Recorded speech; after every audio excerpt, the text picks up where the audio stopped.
Welcome everyone. Today, I will show you how to train YOLOv26 for small object detection and segmentation using a custom dataset. Our dataset was prepared in Roboflow and focuses on early-stage green apples in commercial orchard environments. Each fruitlet is carefully divided into three small anatomical parts: calyx, fruitlet body, and peduncle. All these classes were manually annotated by human experts to ensure accuracy and consistency. In total, around 600 images were collected, producing thousands of labeled instances across all three classes.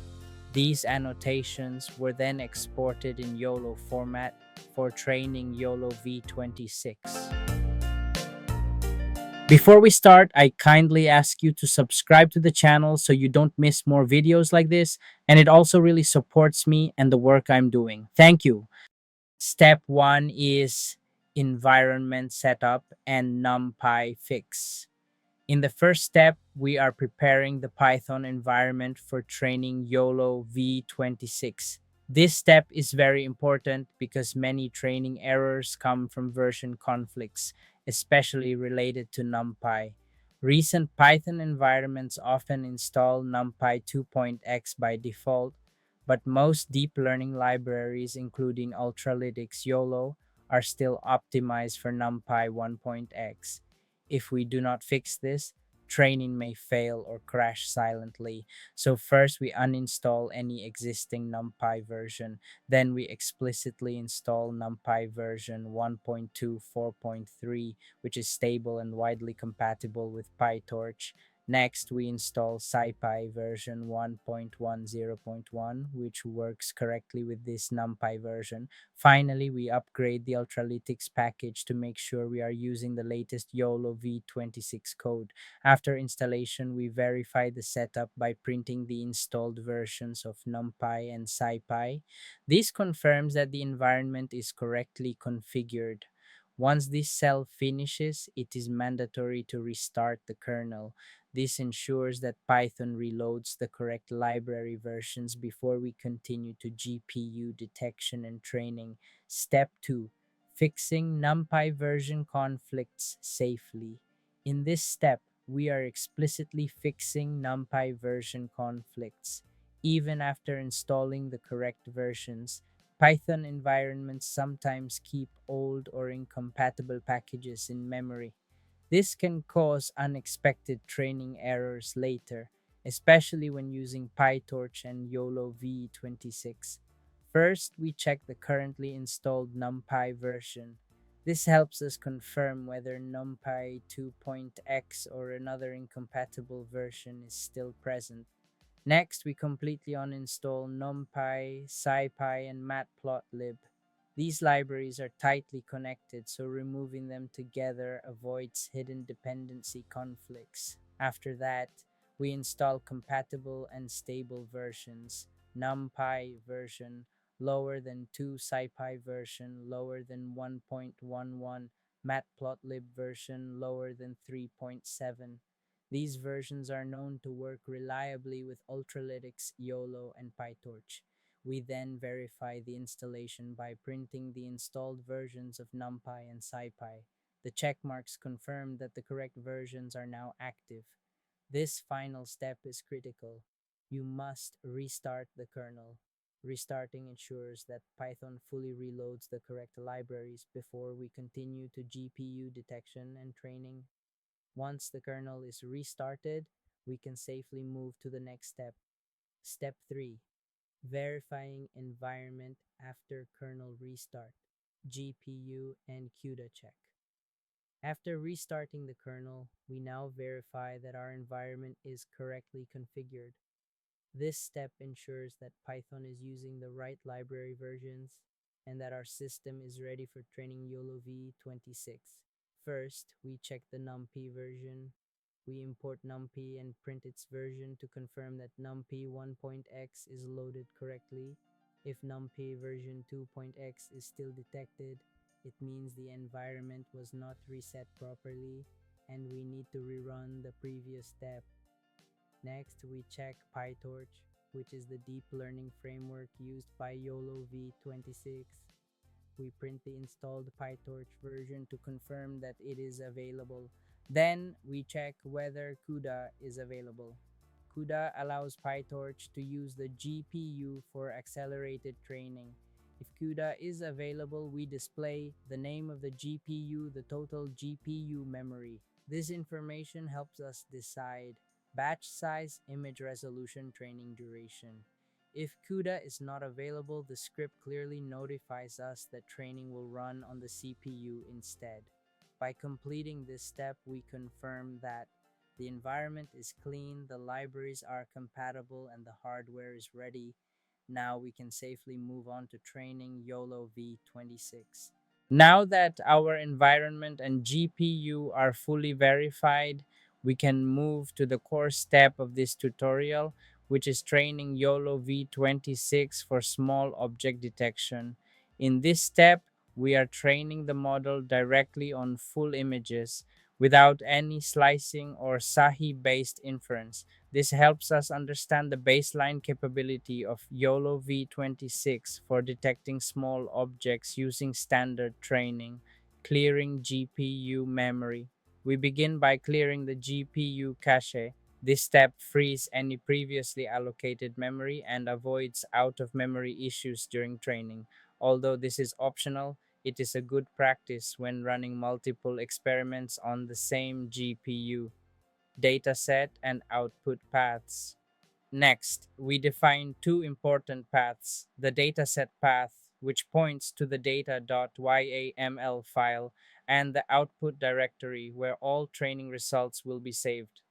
The data.yaml file contains paths to training and validation images, number of classes, and class names.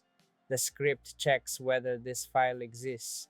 If it does not, it prints the directory contents to help with debugging. This makes the training process safer and more transparent. Selecting GPU or CPU. After that, we select the computation device. If a GPU is available, YOLOv26 automatically uses it for training. If no GPU is detected, the script switches to CPU mode. This flexibility ensures that the same script works across different systems. Loading YOLOv26 segmentation model. We now load the YOLOv26 nano segmentation model. This model is lightweight, fast, and well suited for small objects, dense scenes, and limited computational resources. If the model weights are not present locally, they are downloaded automatically. Starting training. We are now ready to start training. The key training parameters are 200 epochs, allowing sufficient learning for small objects, image size of 640, which balances detail and speed, batch size of 8, optimized for GPU memory segmentation task, which improves localization accuracy. We also keep the number of data loader workers low to avoid system instability. Understanding the training startup log.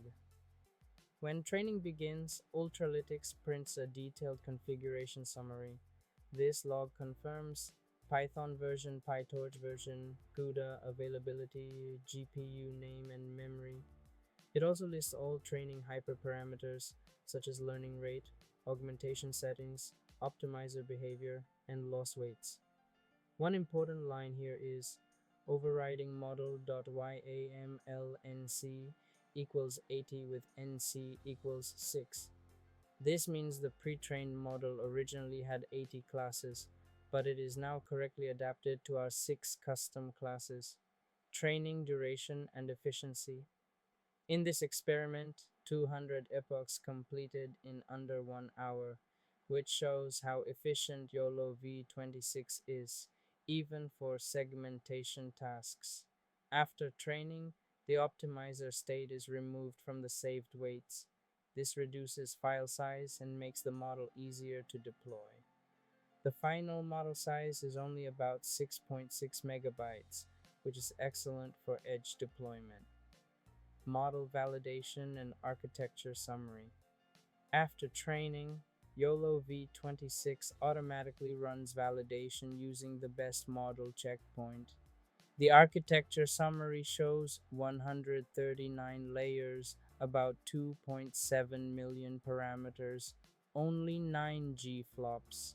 This confirms that the model is compact yet expressive, which is ideal for real-time small object detection.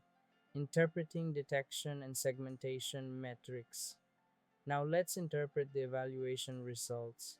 For all classes combined, we see reasonable precision and recall MAP values that indicate effective learning despite small object size. For specific classes like fruitlets, performance is stronger, showing high recall solid MAP for both bounding boxes and masks. More challenging classes, such as Peduncle, show lower scores. This is expected because these objects are thin, small, and visually similar to background structures. Segmentation metrics closely follow detection metrics, which means the model is learning both object presence and shape. Inference speed. The speed report shows less than 1 millisecond per image for inference. This confirms that YOLO v26 is suitable for real-time deployment, even with segmentation enabled. Final output and completion. All results are saved automatically in the experiment directory, including training logs, validation metrics, best and last model weights. At this point, training is completed successfully. We have now trained YOLO v26 for small object detection using full images without any slicing or external inference tricks. In the next step, we can optionally enhance performance using higher resolution or slicing-based inference, but this baseline already demonstrates the strength of YOLO v26. Now we move forward to train YOLO v26 with SAHI. In this step, we train YOLO v26 for small object segmentation using a configuration that is intentionally designed to work effectively with SAHI-based sliced inference. Although SAHI is not directly applied during training, the training strategy prepares the model to fully benefit from SAHI during inference. Why SAHI matters for small objects. Small objects occupy very few pixels when a full image is resized to a fixed input resolution. This often causes misdetections or poor segmentation. SAHI, slicing aided hyper inference, improves this by dividing large images into overlapping tiles, running detection and segmentation on each tile, merging predictions back into the original image. This makes small objects appear larger and clearer to the model. Training setup and GPU preparation. Before training, the GPU cache is cleared to ensure stable memory allocation. This is important because SAHI-based workflows often use high-resolution images, which require careful GPU memory management. The script then verifies the dataset path and selects the GPU if available, falling back to CPU when needed. This makes the training process robust across different systems. YOLO v26 segmentation model. The model used here is YOLO v26 nanosegmentation. Segmentation is especially useful for SAHI because it provides precise object boundaries. It reduces duplicate detections across overlapping slices. It improves merging accuracy during slice inference. High-resolution training for SAHI readiness. The most important parameter in this setup is the image size of 960 pixels. Training at higher resolution ensures that small objects retain more spatial detail. Learned features generalize well to sliced images. Segmentation masks remain sharp within each slice. This directly improves performance when SAHI is applied at inference time. Training and output. The model is trained for 200 epochs with validation enabled. All training outputs, including weights and metrics, are saved automatically. If GPU training fails, the